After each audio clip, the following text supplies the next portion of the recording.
All right, greetings, everybody. This is Joseph here at LifeSource Christian Fellowship. Hope you are having a great day. So, I'm saying all the time that the Bible discusses every subject that human beings could possibly be interested in. Everything in the universe, there's a discussion about it in the Bible. And I do mean everything. Here's one example. I happen to be watching a review, a scientific channel or science channel about the structure of the universe. And the way they described it, they said, the universe is actually what we are now seeing as it's kind of like a soup. It's kind of like a roiling, boiling soup. And they said it's because it's just filled with plasma. In fact, the plasma in some places is so thick that it can change the trajectory of light. It can change the movement of matter. It can change the motions of stars and galaxies, all kinds of things. In fact, if you're flying a spaceship throughout the universe, the existence of plasma can change the trajectory and the motion of your ship, even the speed of your ship or of that vessel, in such a way that it can both speed up and slow down the velocity of light. So we have what we call a constant. The velocity of light is roughly 188,000 miles per second, or 6 trillion miles per year. Those kinds of details, believe me. I'm a bit of a scientist, and I remember some of those things, but my range of discussion subjects has expanded greatly. So that's what I remember about the speed of light. It's a speed of light, rather. It's a constant. That we measure things by. But here's the problem. If the speed of light is greatly slowed down or sped up by the amount of plasma in a different in a region or an area of the universe or of outer space or those kinds of things, guess what? Our measurements are off, and they can be off greatly. So what we're looking at in terms of time and space and distance and all of those things, don't take it for granted. Don't take it as it's given. It's all dependent on structures of things, on locations of things, on gravity, all of those kinds of things in the universe. So something that we have told you for in the past is maybe 4.3 light years away, may be much closer than we are telling you. And we may know that, we're just not telling you. That's kind of the problem with the world in which we live in.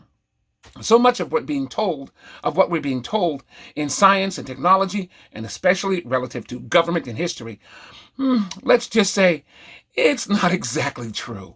but knowing that, just want you to be aware, you probably figured that out if you are half studying the things that go on in the world, that are happening in schools and education. We are discovering that so many things that go on in the world and in the universe, or that we are told go on in our very lives, that historically people would swear on a stack of Bibles as the truth, are now not only not true, they're not even half true. They're, in some cases, now known as completely false. Isn't that unfortunate? But that being said, the great news about continuing to explore, continuing to investigate, and the practice of real science, that is the study of how things work, under the conditions under how things work, the process of how things work, all of that study, that drive is continuing to inform us. You just have to pay attention. And yes, when someone tells you something, you have to ask them where they got it. That's almost our motto here at LifeSource. Ask people. When they tell you something about God or the Bible or about religion or about faith or about sex or about marriage or about gender, those kinds of things, you ought to ask them, where did you get that? So that I can see it for myself. And if they say, well, this great scientist told me that, or this great philosopher told me that, or this government official told me that, or this pastor or minister or teacher told me that, really? Where did they get it? Can we read that? If they got it from a book of theology or religion, fine. Just, can I read it?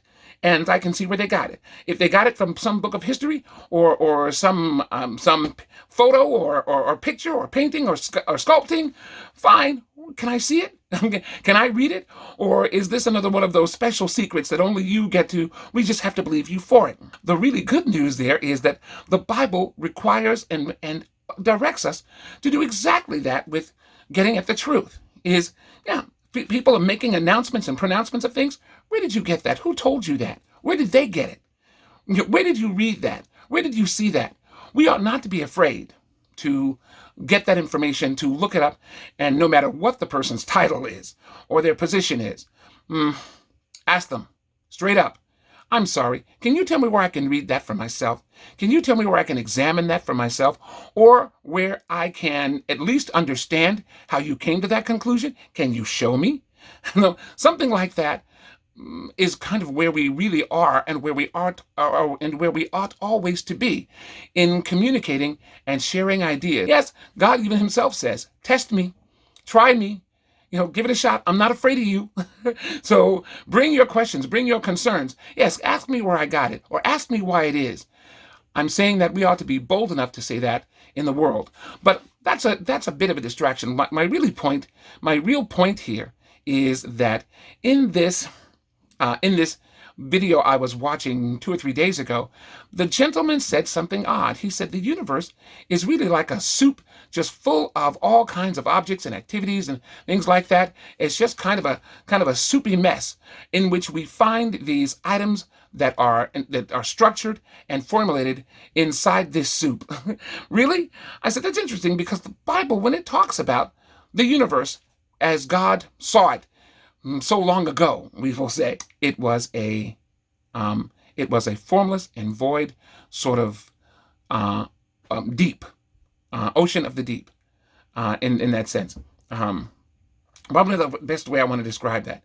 The Bible says that the earth, this universe, was formless and void, meaning it was just kind of a soup, just kind of a soupy mess, and that in that formless void, God made the earth.